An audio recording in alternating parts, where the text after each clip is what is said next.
Welcome to episode 129 of Gods and Heroes of Ancient Greece.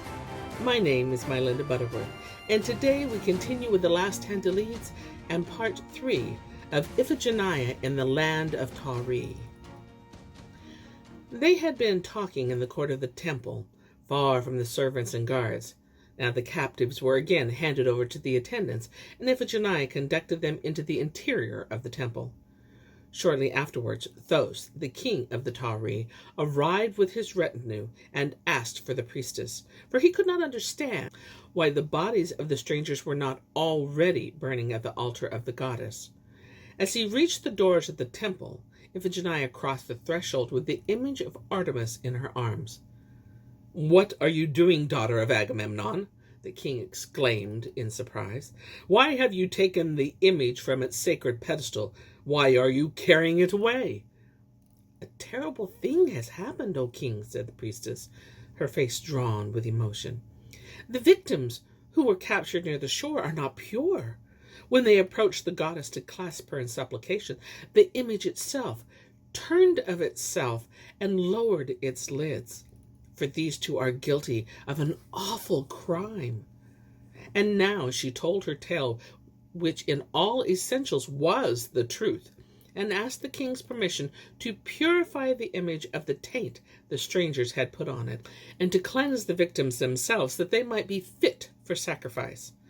To make her story seem more plausible, she had the strangers fettered again, and their faces veiled from the rays of the sun, as it was customary to do with those who were unclean. She also begged the king to leave with her the slaves he had brought in his retinue for greater security. He, so she said with shrewd forethought, was to send a messenger to the town, bidding the citizens remain within the walls until the purification was over, so that they might not be exposed to the contaminating presence of guilty men.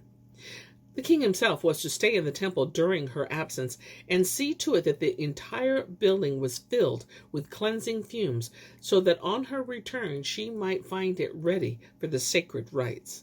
The moment the strangers issued from the gates of the temple, the ruler was to hide his face in his robe, lest the mere sight of them should stain them. "And if I stay down at the shore for a long time, O king," she said, "do not grow impatient. Remember that it is a very terrible crime which must be washed from the victims." The king consented to everything. He veiled his face when Orestes and Pylades were led out of the temple, and soon Iphigenia, together with the captives and some of the king's slaves, was on her way to the sea. Thoas entered the temple and had it purified as the priestess had demanded. Several hours passed, and suddenly a messenger came running from the direction of the shore. He was panting. "Faithless woman," he gasped to himself as he knocked at the closed gates. "Ho there inside," he cried. "Open and tell the king that I am the bearer of bad news." The gates swung open, and Thoas himself stood on the threshold. "Who dares disturb the peace of these halls with such clamor?"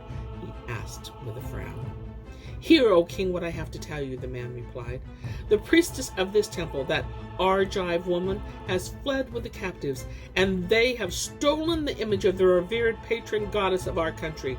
Her long tale of need of purification was nothing but lies." "What is this you say?" cried the king, who could not believe his ears. "What evil spirit possessed this woman? Who are the men with whom she fled?" "She has fled with her brother Orestes," said the messenger, "with the very man whom she pretended to purify as a victim. Listen to the whole story, and then find a way to pursue the fugitives, for they have a long distance to go, and are still within reach of your revenge. When we came to the shore, Iphigenia motioned us to halt, for we were not to stand too close to the sacred rites. She herself loosed the bonds of the strangers, and bade them precede her. This in itself seemed suspicious to us, but we thought we had to obey the commands of your priestess, O king, and then it seemed that the rites of purification were really underway, for Iphigenia chanted magic spells, and prayed in solemn tones and with curious words. We lay on the sand and waited, but all at once it occurred to us that the captives who were no longer shackled might have killed the unarmed priestess and escaped, so we jumped up and rounded the wall of the rocks which had hidden Iphigenia and the victims from our sight. And then we saw an Argive ship with 50 rowers sitting at the oars. On the shore not far from the stern stood the strangers, no longer captive. Some of the crew weighed anchor, others coiled the ropes, and still others were letting down ladders for the 2 youths. We no longer hesitated. We saw through the whole web of life and seized the woman who was still on the shore.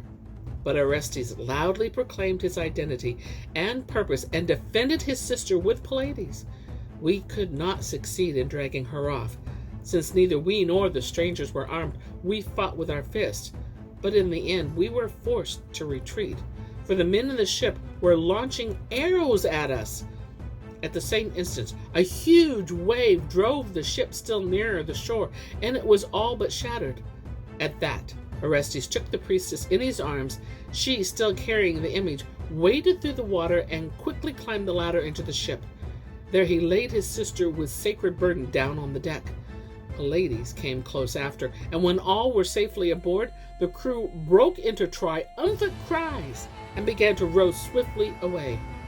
While the ship was crossing the bay, it glided gently through the water, but as soon as it reached the open shore, a gust of wind drove it back to the shore, in spite of the straining of the oarsmen.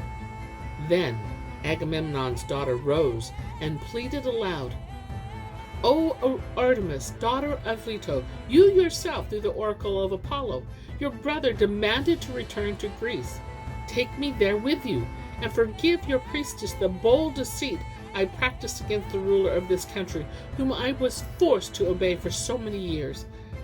You too have a brother whom you love. Then be gracious to the mortal brother and sister who love each other." And when she was ended, all the crew at her command stopped rowing and sang the song of supplication, which they called a paean.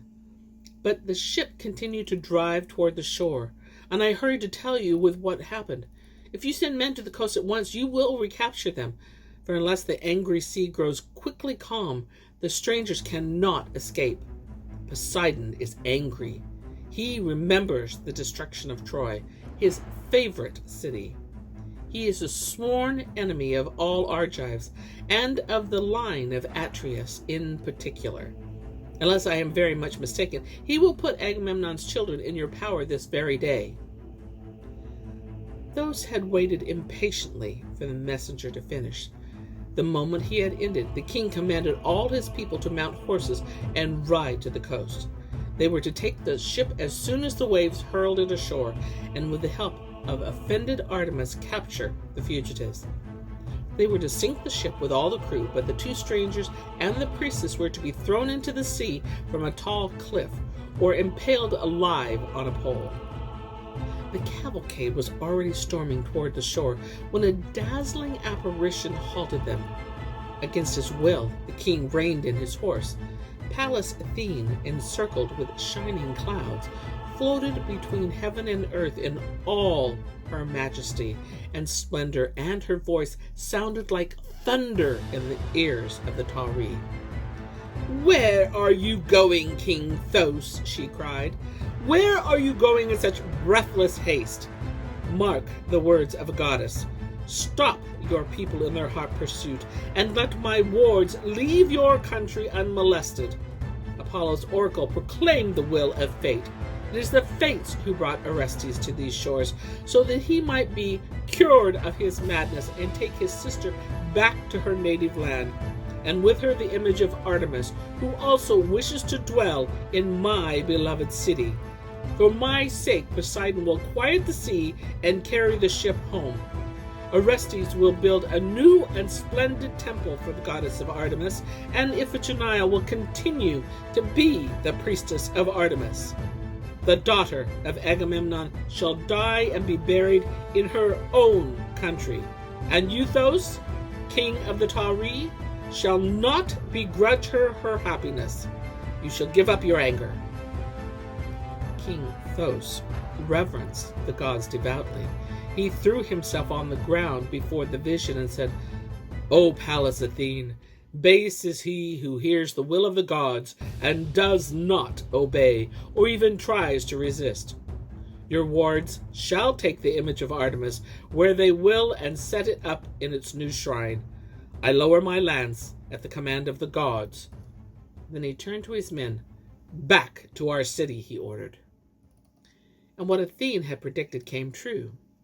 Tauric Artemis was lodged in a temple in Athens, and Iphigenia continued to be her priestess. In Mycenae, Orestes ascended the throne of his fathers. He married Hermione, the only daughter of Menelaus and Helen. She had been betrothed to Neoptolemus, son of Achilles, but Orestes slew him, and he was made king of Sparta. Even before that, he had taken over the rule of Argos, so that he now had a greater realm than his father had ever ruled. Electra became the wife of Pylades and shared the throne of Phocis with him. Chrysophamus died unwed. Orestes himself grew very old, but in his 90th year the curse of the Tantalides struck once more. A serpent bit him in the heel, and he died of its venom. And here is where I end the tale of the Last Tantalides. But I'll be back with more tales. Many more tales. Until then, my friends, enjoy the journey.